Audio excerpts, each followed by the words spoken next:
I have seen a man die in this game. We are bled on the battlefield. Again, the fight game is full of sharks, but I'm the fucking whale. Making sure your internal dialogue and your internal belief in yourself is strong enough. If you truly know yourself, you can know others. So I know what way I feel. I know what way that man feels. Secret and preaching the law of attraction.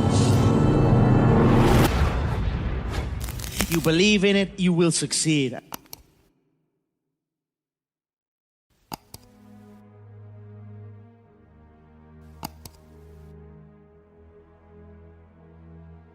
What got me to where I am and where I continue to go and where I will continue to go is an insane work ethic.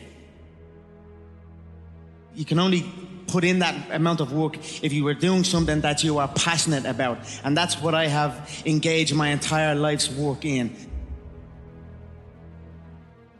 You cannot fully commit to something if you are not passionate about it. So you must look at your surroundings, at the things you are involved in, and ask yourself, are you truly passionate about these things? Do you truly want to put every ounce of your being into these things? And I am blessed, truly blessed by something. I am not sure what it is, but I am blessed that I was able to find my passions. These avenues that the fight game has opened up for me, I'm going down them at 100 miles an hour with no brakes and full confidence in what lies ahead. And great things are happening. So I'm very, very blessed and very motivated still. I have gone through times in my young career of lapses in motivation and seeking that energy. But you know, I'm not supposed to be here. Where I come from, it's it's on my whiskey proper number 12. I come from a place, Dublin 12. It is a hard-working town, a small little suburb. It has its good and it has plenty of bad, but I always like to focus on the good because the good shines through. Where I come from, we're not supposed to climb to these heights. We're told that. It's instilled in us. And I wanted to break that mold and pave the way, open up paths.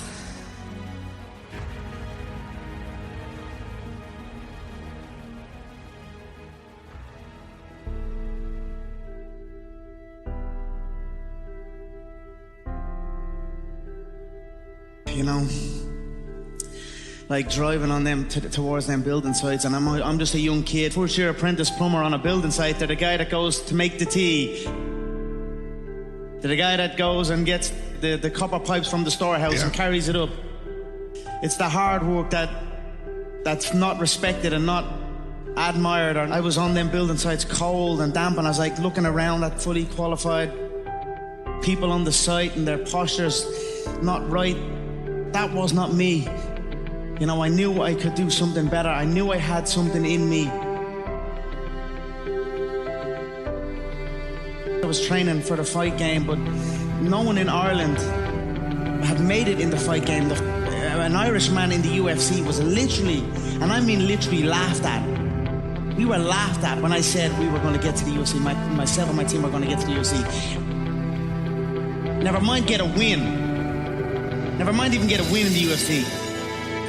Then win a belt. Then win the second belt. You know, I've just used all that fuel that I'm not supposed to do it, but I'm going to do it, and I'm going to outwork everyone that says I cannot do it. And that's what I did, and that's how I rose up, and long may it continue.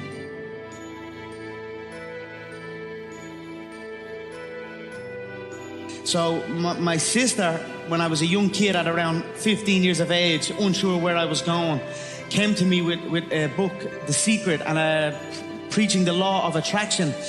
Yeah. I wasn't interested. I was almost laughing at it. But then she kept on me with it, and I eventually watched a movie on it and read some books on it.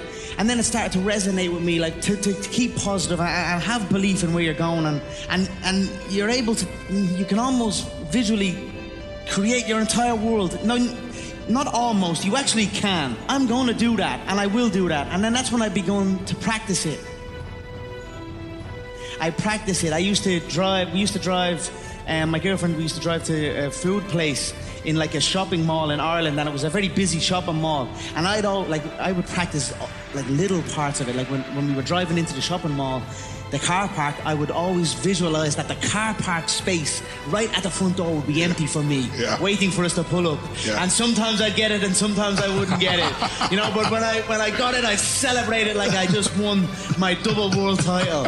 You know, and I kept building on that, and I got better at it, and I became so damn good at it that I was able to go into bouts against undefeated fighters with insane fighting legacies, and I was able to go in front of the world and tell the world, I'm going to knock this man out with this exact shot at this exact time, and I done it back to back to back.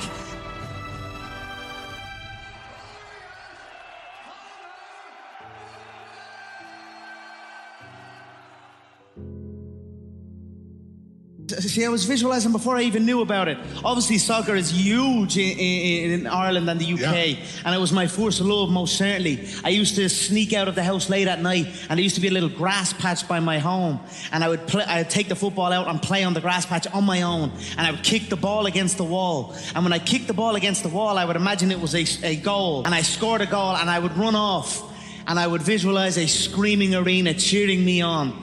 And they were my first visions of selling out arenas and you know, and doing these type of things. Although it didn't end up in the football game, I ended up in a similar one. So it all worked out, and it was all true visualization. So I was just a young kid with a dream and a belief in himself. And for many times I was laughed at and not believed in. But you know what?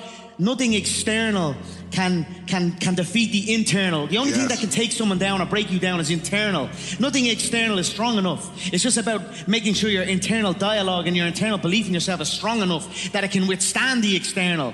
The external is there. You've got to accept it. You've got to embrace it. You've got to understand it and be aware of it. But don't let it seep into your internal dialogue.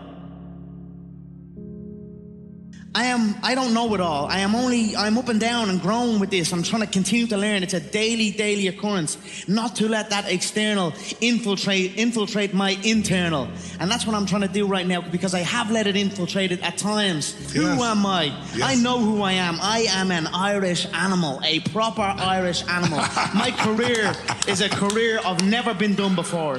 No Irish man has done what I have done. I opened up pathways for my people. We came steaming through the door thanks to my belief and my hard work. I put my people on, I put my nation on the map. Although we are known as the Fighting Irish, in boxing terms, we have a rich history in boxing, but not in mixed martial arts. True fighting, a full fight. We had zero history, zero impact. We were almost looked down upon. The UK scene had risen up. There was many stars. Of course, the Brazilians, they invented the sport, vale tudo, no holds barred fighting. Then the Americans took it, franchised it into the UFC, and built it up to what it was. Yeah. So the Americans and the Brazilians dominated the sport, and then the UK was rising up, and the Irish were just the Irish. Yes. But I knew more. Different. No more. Exactly. Give it up for him. That's awesome, man. Now my nation's flag is on the UFC belt. They released a new belt. I won the two belts, the first two ever done it, and still the only two ever do it, unified. You know, for so long, like in my mid to late 20s, when I started to acquire wealth and acquire money, I was fascinated with materialistic things. I would buy myself cars, watches, but I switched off of that now. It's like I realized I was spending things on material items and not things on myself, on my being, on my fitness, on my health. I've switched that completely. We've got to be in shape. I think a trait of the successful is to train early, wake up and train early. You've got to be in shape. Yes. To be, you've got to be in shape physically to be in shape mentally. Yes. They go hand in hand. Yes. So I'm putting a lot more time into that, and I actually realized that first when I read it on LeBron James. He spent $1.5 million a year annually on himself. And his body. Physical therapist, masseuse, nutritionist, trainers, oxygen. All of that. And you know what? When I seen that, I said, I spent zero. I spent zero. I just, when a camp forms, when a fight forms, I'll gather a team of people. We go into the Vegas desert, lock ourselves away for 10 weeks and do insanity work. If I'm training back at home during camp, I have fighters locked in a hotel room waiting on call to be called and to come and fight me. Yeah. It's an insane game, but it's not all in again. I'll go back to that term. It's halfway in. And then you can't be that way, and you certainly cannot be that way in the fight game, but in reality you can't be that way in any game you're in. If you're in a game, make sure you're in it all the way, all in with it, and then that game will be your game. And that's where I am right now. And I've only kind of taken this philosophy recently. Like I said, I've had dips, lacks of motivation, dips in commitment. Ali was one of my first heroes in combat sport. I watched documentaries on him, I read books on him. But even before I engaged in combat sport, I was interested in like the wrestling side of things, which is a lot more show. Yeah. And then obviously Muhammad Ali was a different animal because he was doing it for real. Yeah. Wrestling's not really for real. It's, you know what I mean? But Muhammad Ali was doing it for real.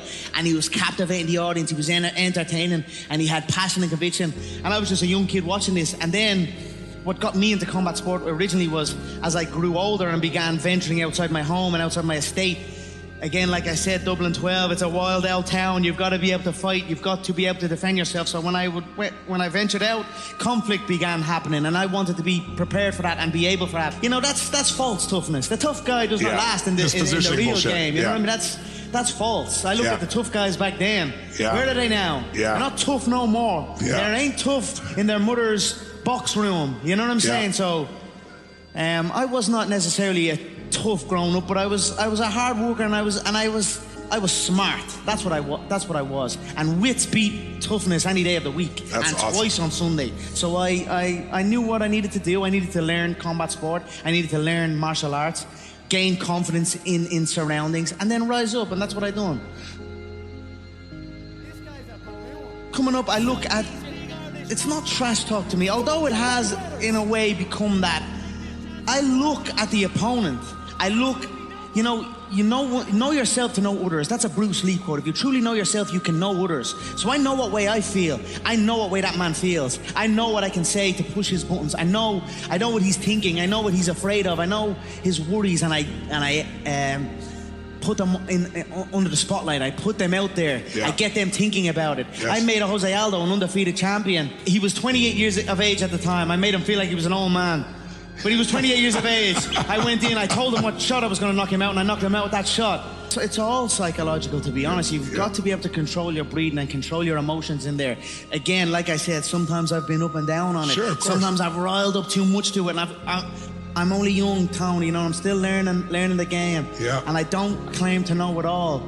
But what I do know, I know it damn well, you know, and I'm continuing to learn and continuing to push on. And that's where I'm at now, so. More external doubt. I love it. Give it to me. Give me all that doubt. Tell me I can't do something. Tell me I'm not gonna cross over and make that jump into a completely new sport. Not only against some random guy, against the damn best. I'm very confident now, and my engine is keep building. As long as I keep on it and try and not slip and keep motivated. I think like your lack of commitment is almost an insult to the people who believe in you. And that's what I'm trying to tell myself. I said, there's people who believe in me, so this is what I'm telling myself right now, today. There's people that believe in me, and me having this half commitment, it's not what the fuck I am. It's not what my people, it's not what the people who believe in me deserve. And I want to give back to the people who believe in me and give them that belief, you know, and prove that belief correct. So that's where we're at now, and let's see where it goes. Let's I have seen a man die in this game. I was ringside. I cornered a man who killed a man. A couple of days after that, the UFC wanted me to fly all over the United States of America to promote the next bout, and I was like, I can't do this. I need to get away, and just my head needs to be in the correct spot. It's a ruthless game. You have to be willing, because you can go in there, and when you come out, you're a different person. If I could describe it to people, it's like entering a car crash. You're going into a car crash. The shins are bare, the feet are bare. You can strike with the elbows, the knees. It's a vicious game, and you've got to be fully committed, and you've got to be willing to go all the way. And that's what I am, and that's what I have. Literally is a fucking gladiator. I make correct decisions even in there, even in defeat. I know when it's if there is an out and it's time to get out. I know when to live to fight another day. Yes. You know, so you have to be intelligent in there as well. Otherwise, you won't live to fight another day. And that's what happened in my last bout. I am humble in victory or defeat, no matter what. it's a sport at the end of the day, a gruesome sport, but it's a sport. So I respect it. I was defeated on the night. All in is a term I like to use in my ventures. All in. We've got to be all in on our ventures. I am all in on my whiskey. I'm all in on my clothing, my fitness regime, the McGregor Fast program. I am all in on the fight game. I just want my worth. You know, there's a lot of politics in the game. The fight game is full of sharks, but I'm the fucking whale. It's hard work. That's it. Hard fucking work. You put it in, you believe in it, you will succeed. And that's it. I am living proof. If you want to look at a man who has clawed his way, fought with every ounce of his being to get to where he is, you're looking at him right here. You know, my family is a great family. I have a loving family, my mother, my father, my 2 sisters. But my lineage, the McGregor lineage, we are bled on the battlefield. You can trace my lineage back to the Highlands where we fought invaders off of our land with our family sword, the claymore. It's wrapped in sheepskin, and I have it hanging on the banisters of my stairs just to remind me of where I come from and who I am. We are warriors, we are fighters.